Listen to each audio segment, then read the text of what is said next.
दोडामार्ग तालुक्यातील आढाळी MIDC संदर्भात गेली महिनाभरमध्ये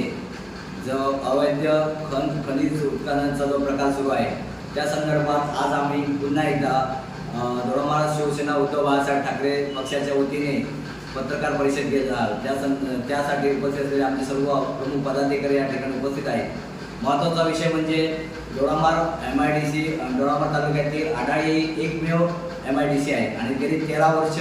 झाली या MIDC मध्ये कुठल्याही प्रकारचा उद्योगधंदा आलेला नाही आणि गेल्या 13 वर्षांमध्ये या ठिकाणी एखादा उद्योगधंदा येईल या अपेक्षेने या दोडामार्ग तालुक्यातील युवा वर्ग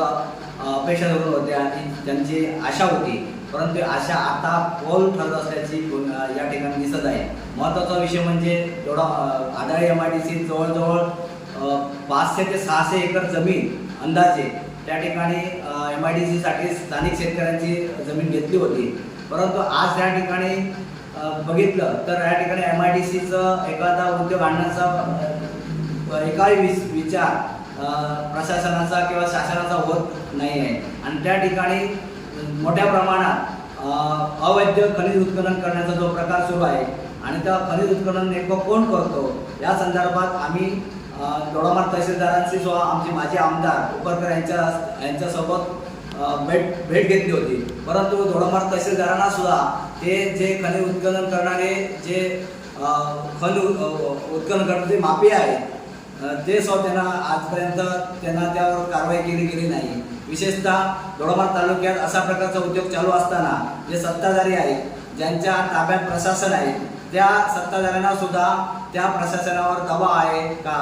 की त्यांचे कुठे लागेबंद आहेत का, जेणेकरून सत्ताधारी आहेत भाजप असू दे किंवा शिंदे गट असू दे यांनी पण त्या भूमिकेशी सहमत आहे का, उत्खनन जे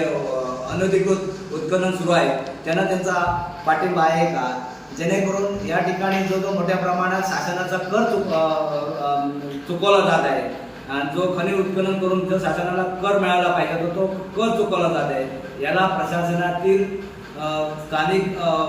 अधिकारी असू दे किंवा वरिष्ठ अधिकारी असू दे याला जबाबदार असल्याचा आमचा स्पष्टपणे या ठिकाणी आरोप आहे।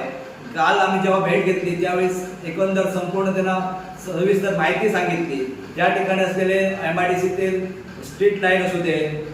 CCTV कॅमेरे असू दे, हे सगळं त्या ठिकाणी बंद करून रातोरात या ठिकाणी मोठ्या प्रमाणात खनिजाचं उत्खनन करून लूट केली जाते आणि ही लूट थांबवण्यासाठी कुठल्याच प्रकारे प्रशासन कठोर कारवाई करत नाही आणि कठोर कारवाई करत नसल्यामुळे त्या खनिज उत्खनन करणारी माफिया आहे त्यांचा पुन्हा असा म्हणजे ते जोरात आणि मोठ्या प्रमाणात खनिज उत्खनन करत आहे। अशा प्रकारे जर आज तालुक्यामध्ये कायदा सुव्यवस्था जर प्रशासनावर नसेल तर सर्वसामान्य जनतेने काय करावं, जेणेकरून MIDC सारख्या या मोठ्या उद्योगधंद्यासाठी आवश्यक असलेल्या जमिनी आज सपाटीकरणाच्या नावाखाली पूर्णपणे लोप जात आहे। त्यांना त्या जमिनी आज जमिनीमध्ये काही खनिज उत्खनन करून जमिनी पूर्णपणे उद्योगासाठी गरज नाही, उद्योगांना नाही नको अशा प्रकारचा या ठिकाणी मोठ्या प्रमाणात गैरसमज निर्माण केला जात आहे। प्रशासन हे पूर्णपणे ढिंब आहे आणि येणाऱ्या काळामध्ये अशा प्रकारे जर प्रशासन या खनिज उत्खनन करणाऱ्या माफियांना जर सहकार्य करत असेल किंवा त्यांना पाठीशी घालत असेल तर या ठिकाणी आम्ही सर्व शिवसेना उद्धव बाळासाहेब ठाकरे पक्षाच्या वतीने त्यांच्या विरोधात तीव्र आंदोलन केल्याशिवाय गप्प राहणार नाही। महत्त्वाची भूमिका की जे आज सत्तेमध्ये आहे, स्थानिक आमदार आहेत, पालकमंत्री आहेत आणि या ठिकाणी उद्योग मंत्री आहेत, ज्यांनी उद्योगासाठी अनेक आश्वासनं या ठिकाणी स्थानिक जनतेला दिलेली आहेत, परंतु एकही आश्वासन या ठिकाणी पूर्ण केलेलं नाही। निवडणुकीच्या काळात जनतेला युवकांना या ठिकाणी आश्वासन दिले जातात, मोठमोठे उद्योगधंदे आणले जाते, मोठमोठ्या उद्योगधंद्यांची नावं दिली जातात, करोड रुपयाचं इन्व्हेस्टमेंट या ठिकाणी केली जाणार असं आशा दिली जाते, परंतु एकही प्रकारे गेल्या 10 वर्षामध्ये या सत्ताधाऱ्यांनी एकही प्रकारचा उद्योगधंदा आणलेला नाही। या उलट या ठिकाणी अवैध खनिज उत्खनन करण्यासाठी अवैध तस्करी करण्यासाठी या ठिकाणी मोठ्या प्रमाणात सहकार्य करत असेल ते आमचा स्पष्टपणे या शासनावर या प्रशासनावर स्पष्टपणे आरोप आहे।